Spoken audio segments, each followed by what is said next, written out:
Okay. Hey, hello everyone. Thank you for joining our last session. This session is about empowering women in academia and navigating barriers and building resilience. My name is Galia. I'm actually also quite related to the topic because I have background in chemical engineering and I got a PhD in chemical engineering. So STEM is quite heavily male-dominated field. So I hope our speakers can share their experience to inspire women about how to navigate the career in academia, especially um, being in a very male-dominated field. So let me introduce our speakers. So here we have Dr. Dana Alina. Dana is an assistant professor at the physics department at Nazarbayev University. She's an observational astrophysicist whose undergraduate and graduate studies have been in France. And Dana is a mom of two, and she's leading the Women in Science Club and a Tech Women alumni. So Dana can really relate about the work-life balance of having a career and having a family. And our next speaker is Dr. Saule Kemelbayeva. Saule is the Dean of the International School of Economics at Narikbayev University. Saule holds PhD in Economics at the University of Newcastle upon Tyne from UK. And also Saule is a Bolashak Scholar. Saule specializes in labor economics and education economics with a particular interest in the link between education and the job market. She has 20 years of experience in administration, teaching, and research, an expert for international quality assurance agencies, and local consultant for two World Bank projects in education. So I'll be asking questions that I've prepared in advance, but if our audience has any other questions, they can feel free to drop them in the chat. I'm gonna stop sharing the screen so then we can just focus on the video of the speakers. So first of all, have you encountered any gender biases in your academic journey or any like biases, barriers?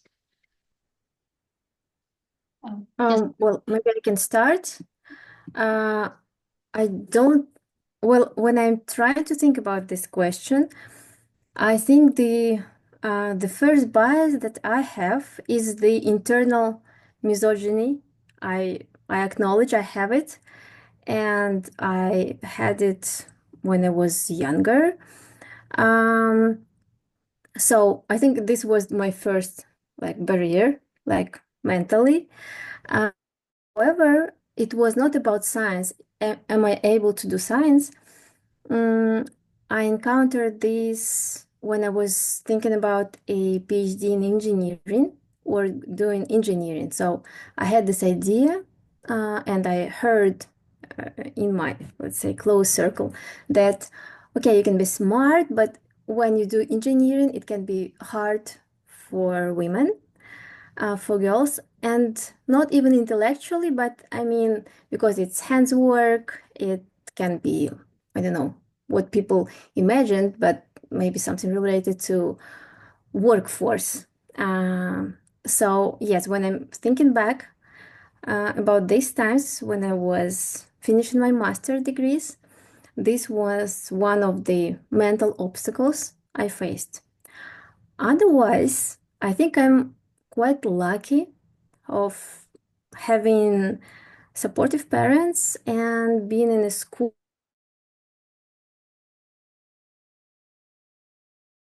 that told me you can't do science or things like that. So I think for my side, it's mostly internal, but what we have inside, usually it's something that was all around us that we internalized.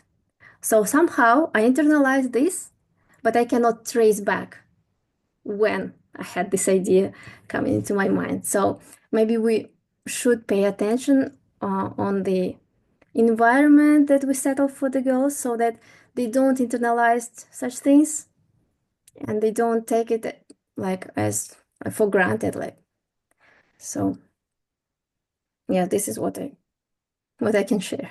Yeah, thank you for sharing that. What about you, Saule? Yeah, that's really interesting question. Maybe I'll start with a little bit maybe more institutional sort of things, not really my personal experience.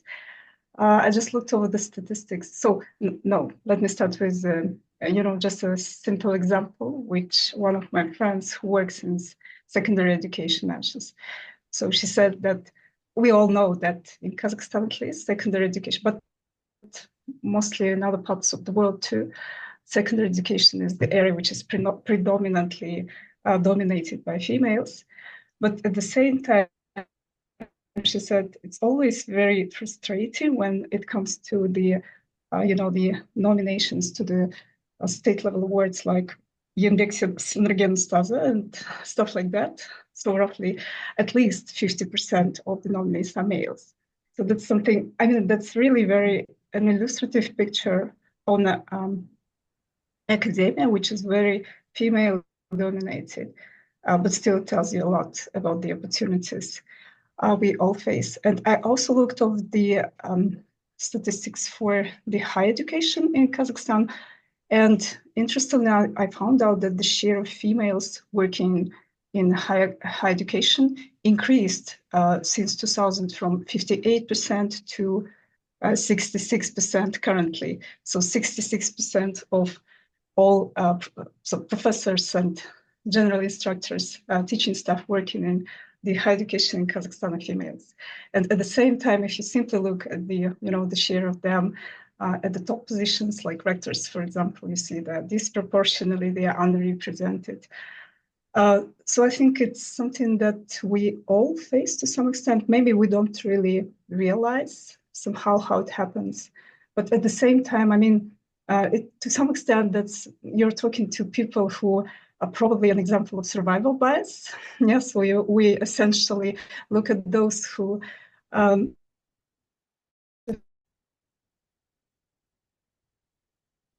better opportunities, just parents. This is something really very important, and many studies in education economics really supports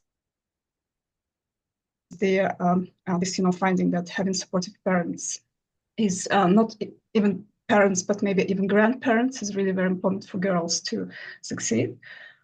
And also other underrepresented groups.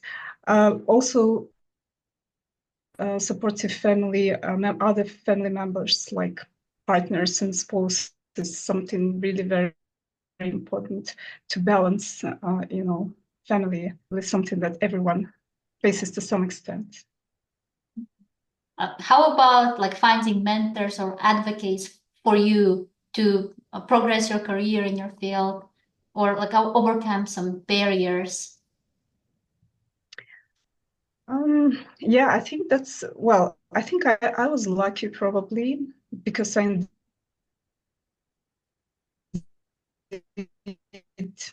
can at least in terms of mentorship and the role models in my life, in academic career and overall career and generally balancing personal life with work and everything.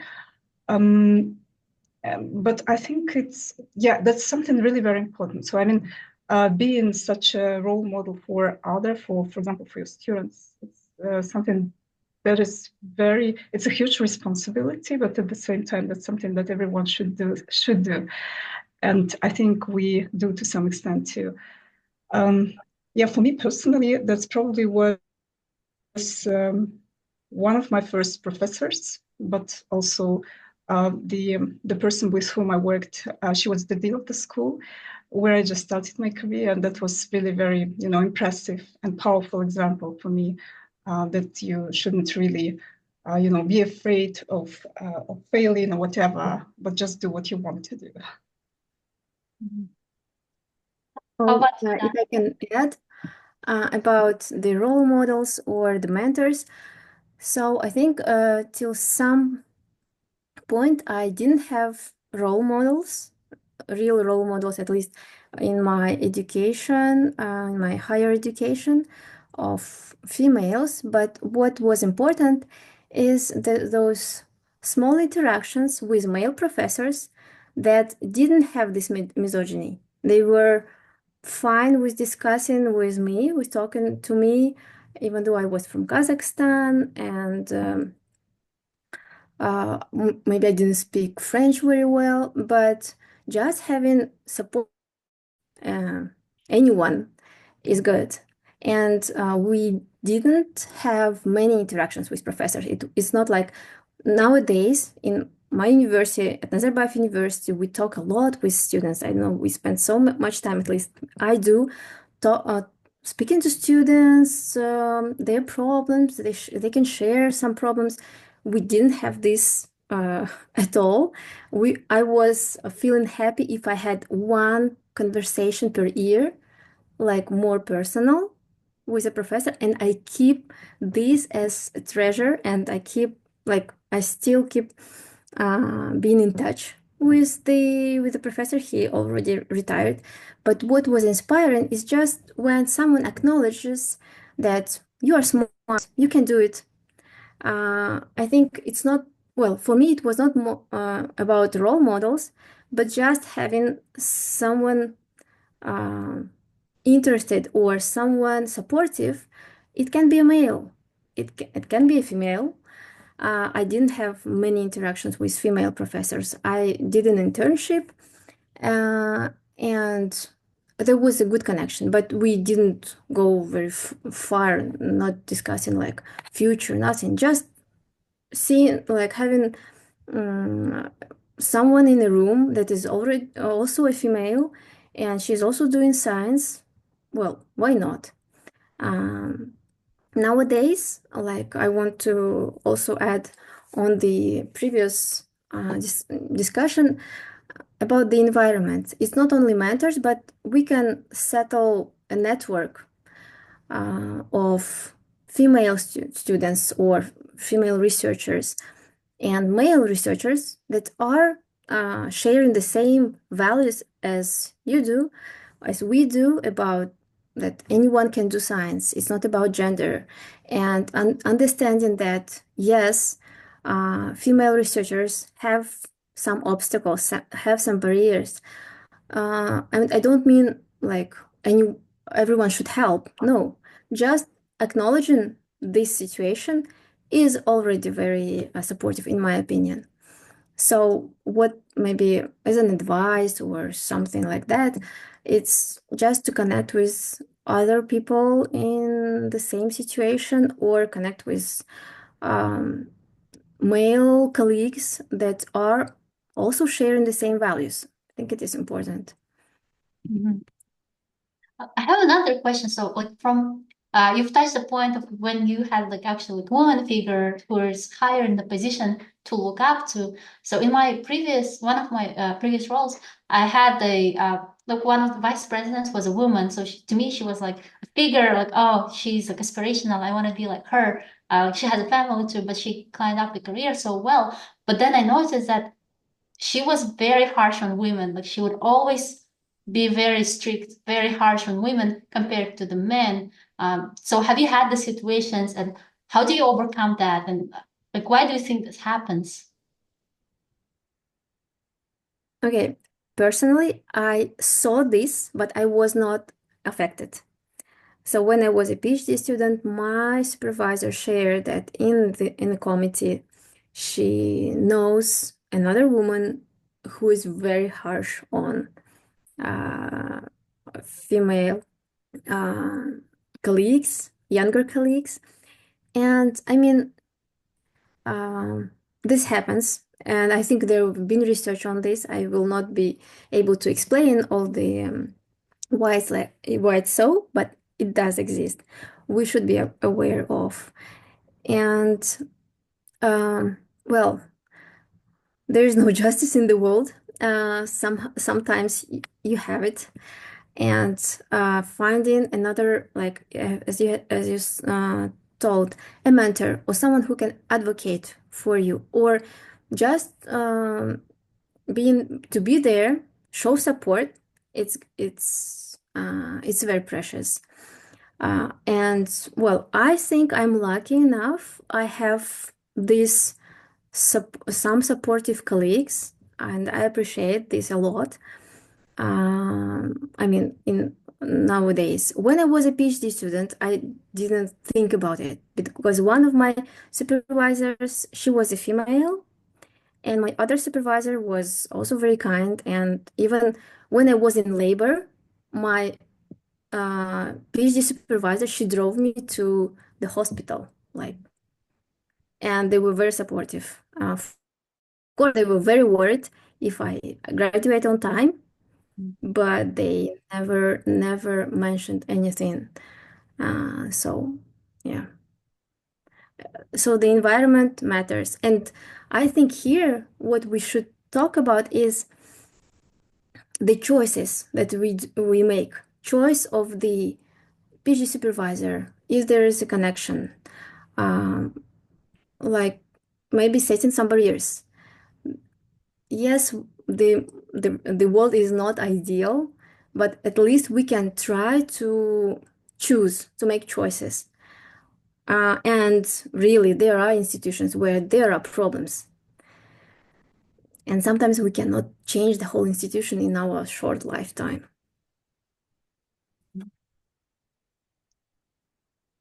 How about you, Saule? I had a question to Dan. I just wanted to ask how many female professors you had in your Oh, those that I remember past, and in my then you said undergrad, that I had three your supervisor was that I remember.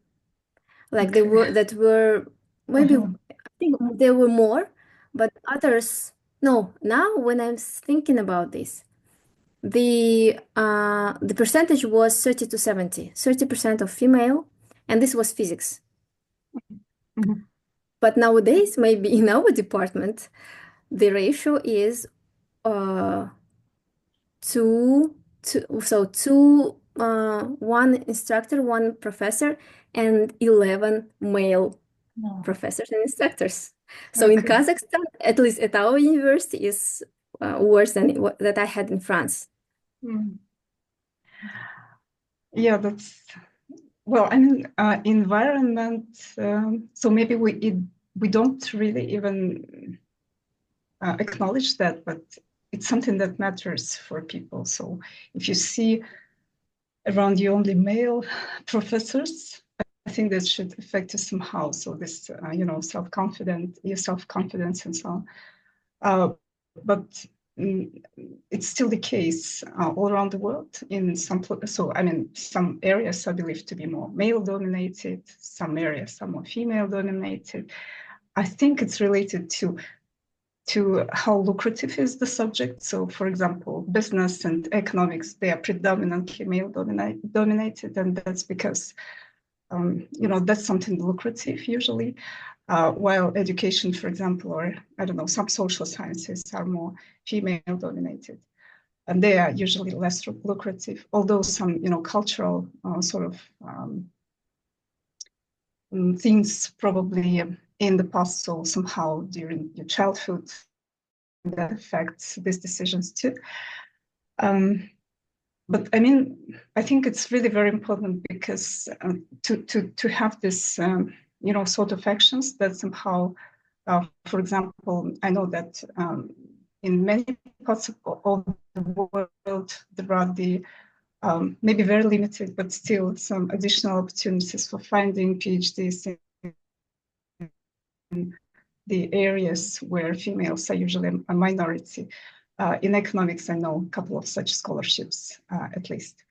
But in Kazakhstan, that's probably not really the case, yeah? And since it's the major itself is not really, well, I mean, some very, very few exemptions. That's something that you don't really want to do, to be honest. And because industry is much more lucrative, much more, is much better career, so provides you with much better career opportunities than academia, with some very, very few exemptions. But still, having all females around is not good. No, for balance is really important everywhere. Galia was like, should you be hard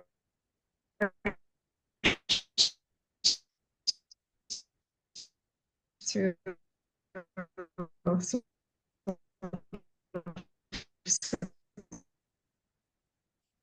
We're losing personality, what you do, skills, whatever experience, and so on. Losing my internet connection from time to time. Sorry for that. And it's okay. It's understandable. So yeah, we talked about that having the supportive network plays a huge role in succeeding. So how do you build your network? I can maybe jump in. So what I did, I created my network. So there was a professor before me at the physics department, and she started this initiative of gathering female physics students. And then when I became professor, and by then Ekaterina, she already left, and I restarted this project, but I didn't restrict it to female physics students. Well, I invited everyone. I invited professors, instructors, teaching assistants, lab assistants, students, and well, now I have my small net. The problem is I'm the only senior one, let's say, so they're all younger than me, and I'm fine with that. I'm mentoring them, but this is something like important for me. So what other people can do is either create uh, their own club or network, or join because in many universities there are some students clubs. This can also be done via just connecting on Instagram or LinkedIn, uh, just reaching out and saying hello. I think you are great. I'm interested in connecting with you. I already this year I participated in this Tech Women program. So I think many of participants here, they are maybe already in the US, but those who are in Kazakhstan, or in future, those who are PhD students now, I advise to apply, because there one can find a lot of female that are very energetic, very active, and the exchange is, uh, let's say, fruitful. So first, you can create your network, your club. You can join other clubs. Don't hesitate to contact via social media. This can help. And also, um, well, one can approach someone at the university or research institution just by writing, like, hello, can we have a coffee together today? Sometimes I do this. Some people I don't work with, and I'm like, okay, I need someone. I need someone to connect to. I don't do it very often, but even once a year can change a lot of things. And I don't do it very often, like it's really once a year. But this is very helpful for mental health, because after all, in research, what matters a lot is the mental health. If you have, like, we are all smart, we are all at this level of, let's say, intellectual capacity. We've passed at least the level of master degree, right? So it means that we are able to do the intellectual work. And then what makes the difference is this: how we manage our mental health. Not Let's not say problems, but um, tricks. So And this resilience is important. So I understand everyone is different, so my recipe might not work with others, but and I'm not a very extroverted person, but what I came up with the conclusion: we evolved as a species because we are social animals. So let's not deny it. We need people. I was like, when I was younger, I was like, I don't need anyone. I don't need anyone. Like I have my old friends from kindergarten and I'm fine. But no, I was not. And after I started to admit I need people, I need other females or males. Like sometimes I can just come to my colleague's office who is a male professor, and I'm like, can you dedicate 15 minutes? I need to talk. I have this idea, even though we don't work in the same field. I just need to talk about this idea so this can come like pop up better in my mind. And this helps. I do it very rarely. And I have to admit, after ChatGPT arrived, I talk to ChatGPT. Like I expose my idea and I don't like that I started to do this. I want to come back to the other interaction. But well, ChatGPT helps if we know how to talk to it. Yeah. So yes, so my point is we are we are social animals. We need people, we need to connect, and we can connect, and sometimes we just have to do it by our own. No one will come and grab you to the bright future. Yeah, I think it's very important. And I know like in the US, there are a lot of organizations to help women, like Society of Women Engineers, American Society of Women in Science. So in Kazakhstan now there is a tech woman. What about like social sciences? Like, are there any such communities in the social sciences? If you Sylvia know about them. To be honest, I think in Kazakhstan that's really a big problem. No matter what field is that. What I noticed is, so when we conducted the research for the World Bank on the synergy in higher education and research in Central Asia, what we found out is that the biggest problem is probably that universities don't really want to communicate with each other, to partner, and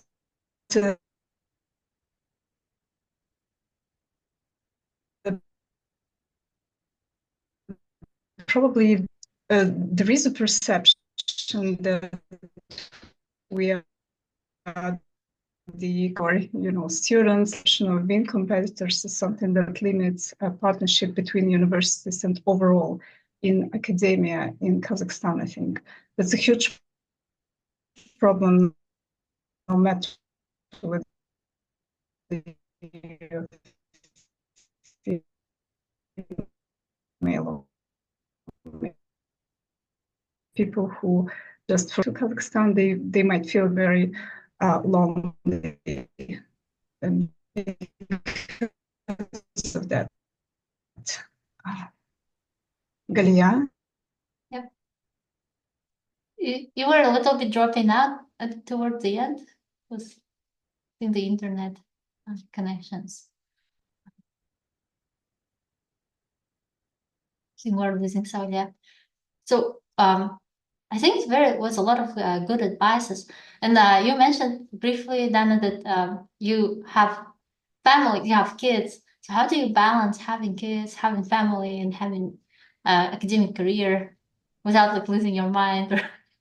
Well, I do lose my mind sometimes, and it's fine. We all do, even without kids. Like I should admit, I've been in the US for 1 month and a half, and well, life was easier because I didn't have to like to have the kids and everything. But even being on my own, like I was sometimes tired and I had to deal with different things. And well, the life is not easy when you are just for yourself, and it's not easy when you have kids. But um, this is, I think, also about values, because family is one of my values for me. So I admit that I have to put energy in there, because this is really important for me. And I do put energy in science and in the Women in Science Club, because like this is what I am. And I think this approach helps me uh, to try to maintain the balance, although the balance is not there. Like sometimes I'm just too focused on work.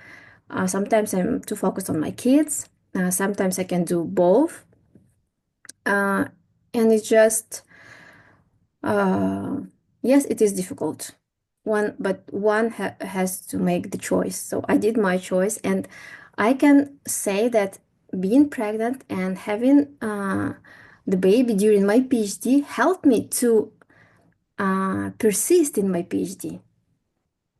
Because when you are doing a PhD, sometimes you're like, why I'm doing this, right? Like, what's the point? What's the reason? Who is interested in this other than me and 50 other people in the world, or something like that? Because it's the same project for 3 years and you don't see the end. And me being pregnant, I'm like, okay, okay, even though it's all like not necessary for humanity or something like that, this is important for me and for my kid. Like when the kid will be born, and one day he or she will ask me, Mom, what was your dream? And I'm like, I wanted to be an astrophysicist, but you're not an astrophysicist. And like, how can I tell this? Like I couldn't do this. So this helped me to to do it. Okay. I don't say that this is how you should do. It's just my personal opinion. It's my personal experience. Um, Also about balancing. So if one is maybe trying right now to figure out for herself, is this the right choice, like to have or not to have the kids? And is this the right time for the kids? I can like say for 100%, there's not never the good time for having kids.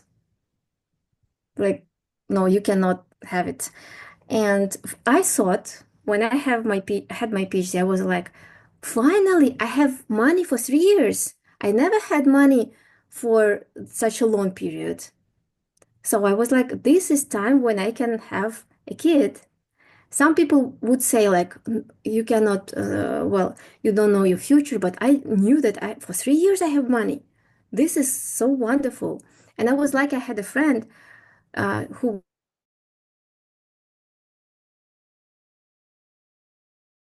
wow, great. This is really the good time to have a kid because you have some funding for 3 years. It's wow. Like in the nowadays world, like you don't have it. Like after that, I had postdocs. You have funding for 2 years, and I'm like, okay.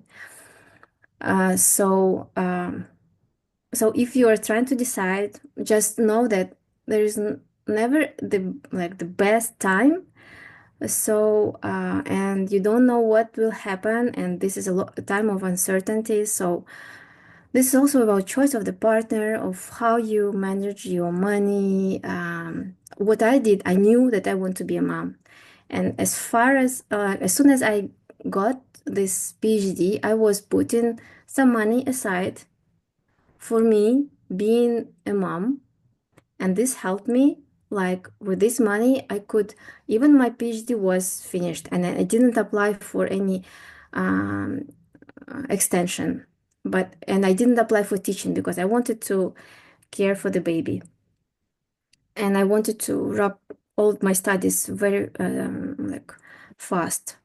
I did my PhD in 3 years and a half, including the birth, and this helped me like to live and not to think about how this cost or this cost. I was just buying things that I needed, that the baby needed, and I was focusing just on the thesis and on the baby.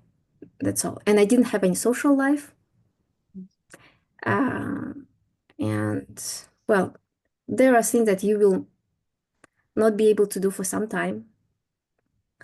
But if you have more support, I don't know, some good daycare, some parents, use it. Use all the resources because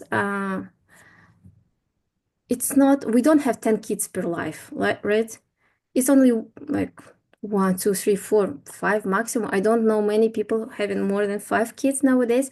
And researchers, yes, some have like 3, but well, every kid is an individual, it's individual experience, and we want to enjoy this experience. So ask for help. Don't be shy. um, yeah, this that I can share. If you have more questions about like motherhood, maybe I can share, but I don't say that my experience will be the same as yours.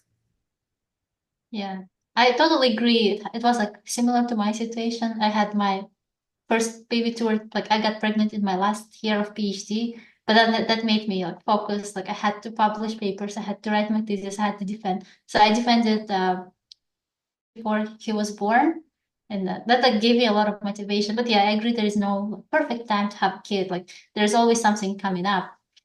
Um, I have I see the the question.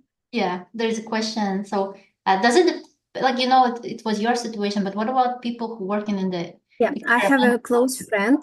She's an experimentalist, and she got her baby during her PhD, and she was doing experiments, and she graduated more or less on time. Um, and I think what she was also abroad, so she didn't have the big family. She was only her and her husband. And her husband is very supportive. So she was doing this. She was going to experiments, leaving the kids, going back to breastfeed, for example, and then go back to the experiment.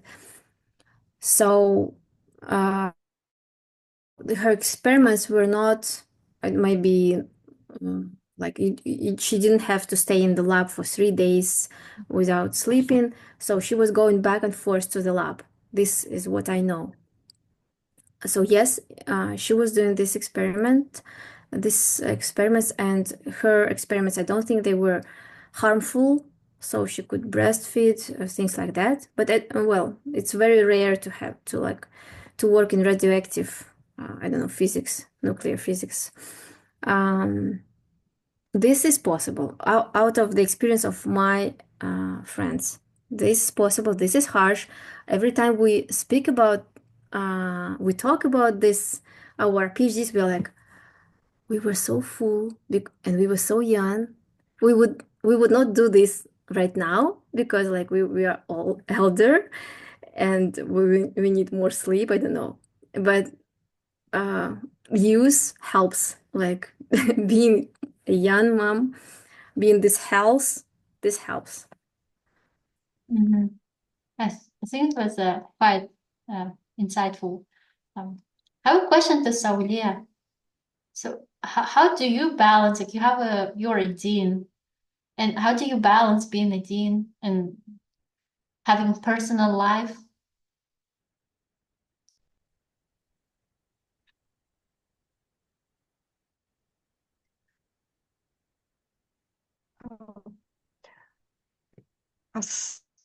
Firstly, sorry, apologies for my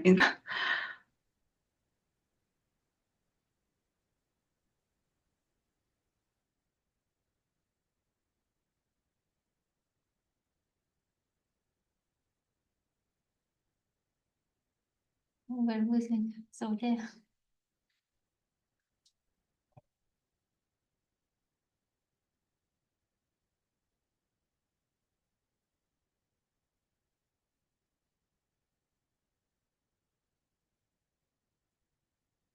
What? Yes, Saule is back.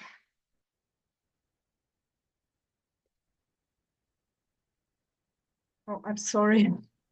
I don't know what has happened to my internet connection. Sorry, I was so much scared that I'm leaving Dana alone, but I see that she manages this perfectly. Absolutely.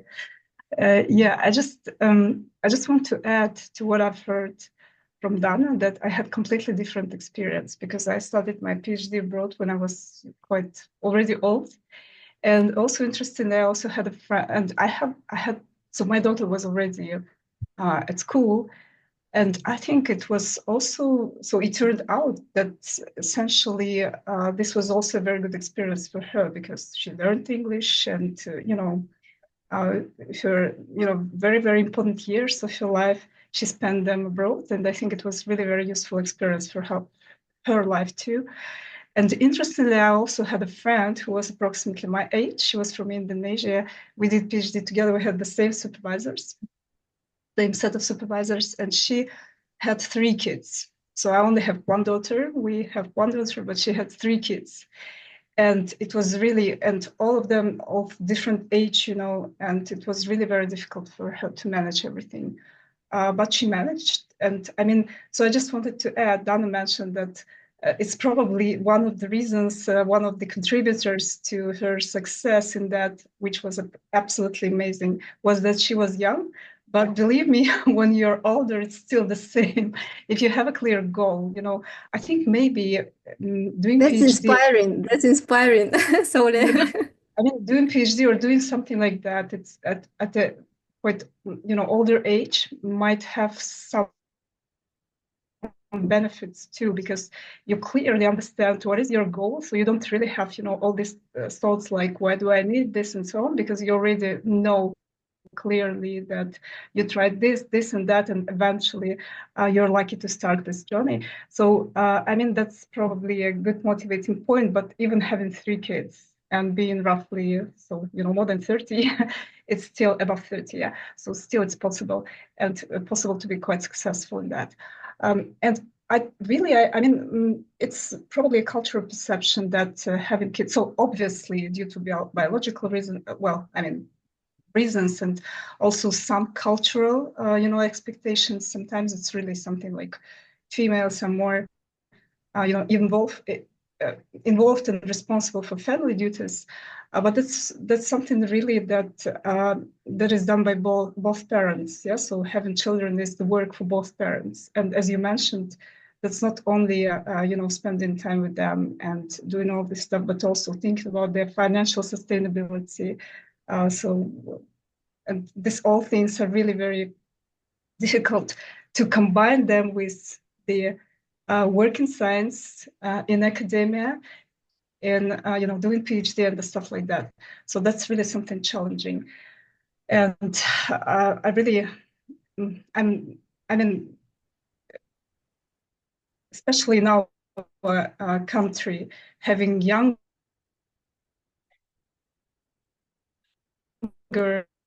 that's really something we should be proud about. Although I think our parents are also something very different. In many cases, they are the people who support, us in this, all those things, helping with children, helping sometimes even financially and so on and so forth. So that's really about family and family values that are really important for us. But I think it's something that you can do, and don't think that if you're, I don't know, above 30 and you have already children, you still can do something completely new Absolutely, in your absolutely. life. I don't mean that having kids after 30 is not good. It's just that when I'm thinking about this PhD experience, really literally the PhD, for me, I was, and I was trying to do it in a very like short time.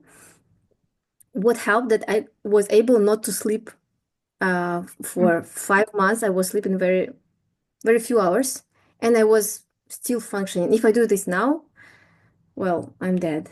It's my personal No, I don't think experience. so. No, I'm sure you could manage it even now. Yeah, Yeah, okay, hopefully nice. 10 It's years ahead. inspiring. Yeah.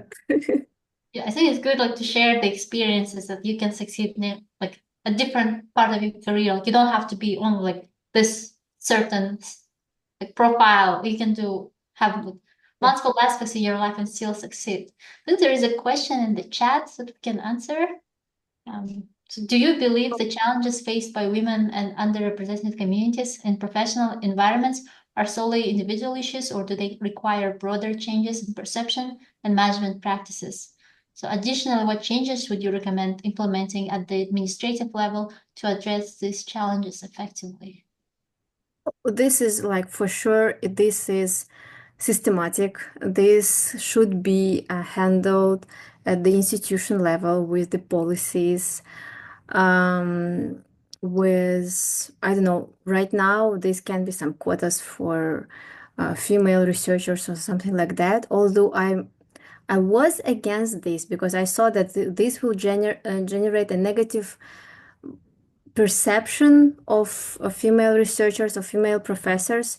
But then I had this conversation with my male colleague, and he was like, yes, but for so many years, women were underrepresented. They like one day you, like he was pointing, you should have, like, we as like female society, let's say, you should like take advantage of the system. Male researchers were taking advantage of the system and building the system for so many years, and he was a male. And this is why I'm telling that having a good advocates, even male advocates, is very important. Connecting with those people is very important, and building this is important in the community. And of course, we need to change the, like, to control the policies, to make sure they are not only there, but they are also functioning. And this is when some people are in the committees, but I should admit I'm not at the level of I'm not the one who can talk about this. I think that Saule is more in the position to talk about the policies. But my point is that it should be handled at some administrative level. Топонечка, ты можешь I'm not sure if I'm really. I'm not sure if I'm really in a position to talk about the policy measures, but I absolutely agree that that's something very systematic, and affirmative actions, I believe, should be in place. So, I mean, having maybe this, additional support, especially financial support for females to start their career in academia, that's something really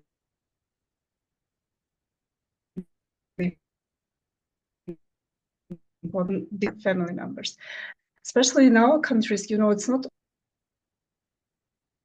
only about giving birth, but it's also about supporting, for example, older family members. That's something that is disproportionately more done by females, not only in academia, but everywhere. So I'm absolutely confident that this action should be in place. But the problem is that especially in Kazakhstan, we still don't know much about the true reasons of this, gender disparities, especially this existence of the glass ceiling in all industries, including academia, including those industries where females are majority.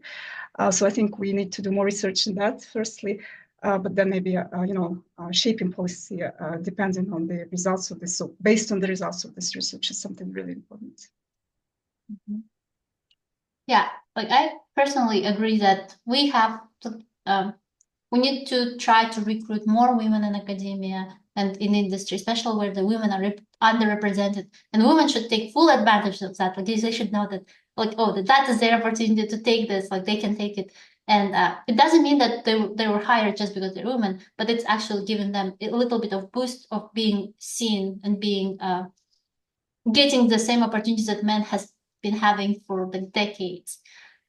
So personally, I am taking the advantage being in the chemical engineering field, where I know that I'm one of the minorities, especially coming from Kazakhstan, working in the US, extra minority. So I do take advantage of that. I show myself, but also I show myself as a professional, and that gives me some, it gives me some fruits. So I'm getting the opportunities that my male colleagues are not getting. So I think it should, like, the more it is more talked about, the more it's open, I think it will inspire women to even apply for this positions, opportunities, and jobs, and don't feel that they are not worthy of that.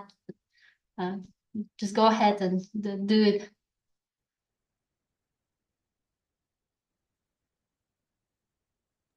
Thank you, Galia. I hope this will inspire more girls. And I'm curious to know more about what are you using as opportunity, but maybe we are maybe running out of time, but this is very interesting. I want to invite you to join to have a seminar in Women in Science so you can talk about this to our girls.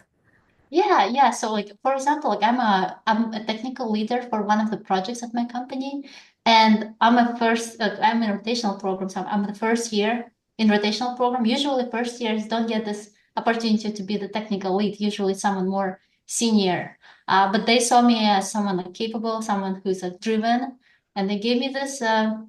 They asked me like, do you want to lead the technical project? I'm like, yeah, sure. Like, why not? Like, it's But this is not something. because you're a woman, it's because you are good, no? Yes, because I hope so, that because I'm good. But um, I think whenever managers do this choices who to give this project, they also keep that in mind, that they need to give the opportunities to somebody who was underrepresented back in the day, in the past. Mhm. Okay. Yeah. But I also think that this is this bias. We, like women, we try to make us a little bit lower. I'm telling you are good, and you are like, maybe they are doing this because female were underrepresented. Like a male colleague would never, never, never tell this. Like, you are there Yeah. because you're good. Did you By the ask way, why that's it true. took you? They told you that this is because you're a woman? You No. can ask. I Yeah, don't think so. Just Yeah. stop it. Like that's when true, I by have the way. girls telling this in our Women in Science meetings, I'm like, just stop it. Stop like talking like this. Yeah, but my company actually does. They openly say that they Yeah, are that's for actually true. diversity and inclusion, and they are publicly announced that they're still diversity and Mm, inclusion. So they have the quotas they have to fill yeah, right. for minorities, underrepresented like women, or even like we have in the US, we have a lot of underrepresented minorities. Yeah. So they held themselves accountable of hiring more people from the different groups. I just want to add that this is actually true because I'm somewhat familiar with the literature for genders, well, at least in economics, labor market, and there are some studies that indeed found in many different contexts that females are sort of sometimes they have lower career opportunities, worse career opportunities, lower salaries just because they are not so self-confident and they are less aggressive in negotiating their salaries and so on and so forth when they do that for themselves. But and this is really something important. So I mean, Dan is absolutely right, telling that we should overcome this cultural probably barriers that are only in our heads. Yeah, but sometimes also I hear the comments from like my classmates from like grad school, like white classmates. They sometimes would say, "Oh, like I didn't get the scholarship just because like there was like some Mexican or some like African American applied for the scholarship. I didn't get it." Or they would say for me like, "You're such in a good position because you're a woman and going into like industry, you will get a lot of promotion just because you're a woman." Woman and Asian. In Asian, yes, I'm from Kazakhstan. Yes, so like that's um it's a little that I think that comments makes a little bit make yourself conscious. But the world is not ideal. There is no justice. Yeah. But this, that's in fact the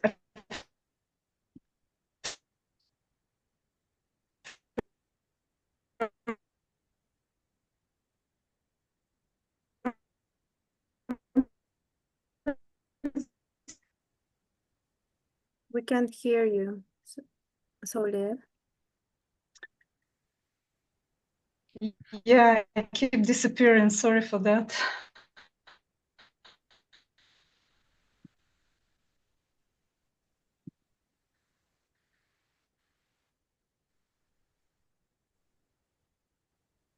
Yeah, I just mentioned that this.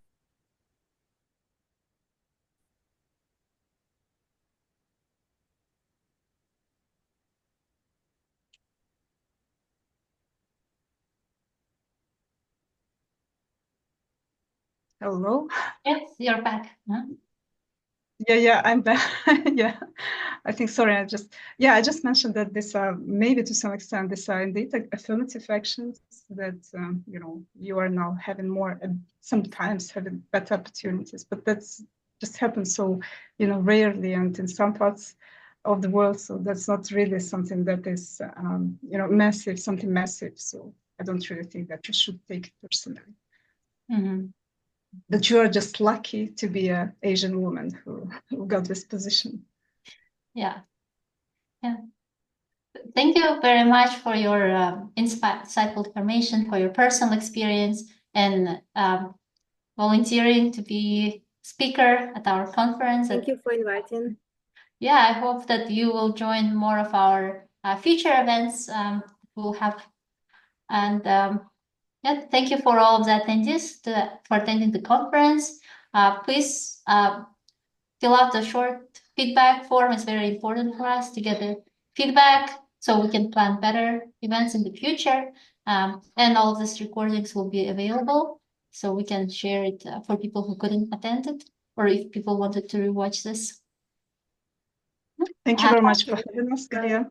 Yeah, have the good rest of your day and good Sunday, good rest of your weekend. You too. Yeah, thank you very much.